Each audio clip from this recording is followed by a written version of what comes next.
ನಿಮ್ಮಲ್ಲಿ ನಾನು ಒಂದೇ ವಿನಂತಿ ಮಾಡ್ಕೊಳ್ಳೋದು ಸರ್, ನಮ್ಮ ಮನೆಯವರಿಗಾಗಿರೋದು ಇನ್ನೊಬ್ರಿಗೆ ಆಗಬಾರ್ದು ಸರ್. ಇವತ್ತು ಚೆನ್ನಾಗಿ ಬದುಕ್ತಾ ಇರೋದು ನನ್ನ ಬದುಕಕ್ಕೆ ಬಿಡಲ್ಲ ಅಂದಮೇಲೆ ಸಮಾಜದಲ್ಲಿ ಇವತ್ತು ನನಗಾಗಿದ್ದು ಇನ್ನೊಬ್ರಿಗೆ ಆಗ್ತದೆ ಸರ್. ಅವ್ರನ್ನ ದಯವಿಟ್ಟು ಎನ್ಕೌಂಟ್ರ್ ಮಾಡಬೇಕು ಸರ್.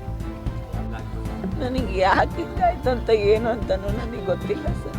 ನಮ್ಮ ಮನೆಯವರು ಏನೊಂದಾಗಲಿ ಒಂದು ಸಣ್ಣ ಪುಟ್ಟ ಗಲಾಟೆ ಆಗಲಿ ಮಾಡ್ತಾ ಇರಲಿಲ್ಲ ಸರ್. ಅವರಾಗಲೇ ರಿಯಲ್ ಎಸ್ಟೇಟ್ ಬಿಸ್ನೆಸ್ ಮಾಡ್ಕೊಂಡು JDP ಎಲೆಕ್ಷನಿಗೆ ನಿಂತ್ಕೋಬೇಕು ಅಂತೇಳಿ ಏನೊಂದು ಅಗ್ರಿಕಲ್ಚರ್ ಮಾಡ್ಕೊಂಡು ಅವ್ರ ಪಾಡತ್ತಂತಾನೆ ಇದ್ರು ಸರ್. ಯಾರು ಗಲಾಟೆಗೂ ಹೋಗ್ತಿರ್ಲಿಲ್ಲ. ಯಾರನ್ನ ಗಲಾಟೆ ಮಾಡ್ತಾರಂದ್ರೂ ನಾನೇ ಸೈಲೆಂಟಾಗಿ ಇದ್ಬಿಡ್ತೀನಿ. ಆಗಲೇ ಮಕ್ಕಳು ದೊಡ್ಡರಾಗ್ತಾ ಇದ್ದಾರೆ, ಅವ್ರ ಎಜುಕೇಷನ್ ಕಡೆಗೆ ನಾನು ಗಮನ ಹರಿಸ್ಬೇಕು, ನನ್ನಿಂದ ಮಕ್ಕಳ ಭವಿಷ್ಯ ಹಾಳಾಗಬಾರ್ದು ಅಂತೇಳಿ ಅವ್ರಿಗೆ ಇತ್ತೀಚೆಗೆ ಯಾವ್ದು ಸಣ್ಣ ಪುಟ್ಟ ಗಲಾಟೆನೂ ಅವ್ರು ಮಾಡಿಲ್ಲ ಸರ್. ಸುಮ್ಮನೆ ಮಾಡ್ಲಾರ್ದ ಕೇಸಾಗೆಲ್ಲ ಸುಮ್ಮನೆ ಸಿಕ್ಕೊಂಡು ಅನುಭವಿಸೆಲ್ಲ ಬಂದ್ರು ಸರ್. ಅವ್ರು ಯಾರ ಬಗ್ಗೆನೂ ಒಂದು ಇದನ್ನೇ ಮನಸ್ತಾಪನೂ ಇಟ್ಕೊಂಡಿರಲಿಲ್ಲ ಸರ್. ಯಾರ ಬಗ್ಗೆನೂ ಅವ್ರು ಕೆಟ್ಟದಾಗ ಮಾತಾಡ್ತಾನೂ ಇರಲಿಲ್ಲ ಸರ್. ನನಗೆ ಬೇಡಪ್ಪ, ನಾನು ಆಯ್ತು, ನನ್ನ ಕೆಲಸ ಆಯ್ತು, ನಾನು ಇದು ಮಾಡಿದರೆ ಹುಡುಗ್ರ ಜೊತೆಗೆ ಹೋದ್ರೆನೆಲ್ಲ ಒಂದು ತೀಟಿಗೆ ಹುಡ್ಕೊಂಡು ನಾನೇ ಸೈಲೆಂಟಾಗಿ ಇದ್ಬಿಟ್ರೆ ಆತಲ್ಲ ಅನ್ನಂಗೆ ಹಂಗಿದ್ರು ಸರ್.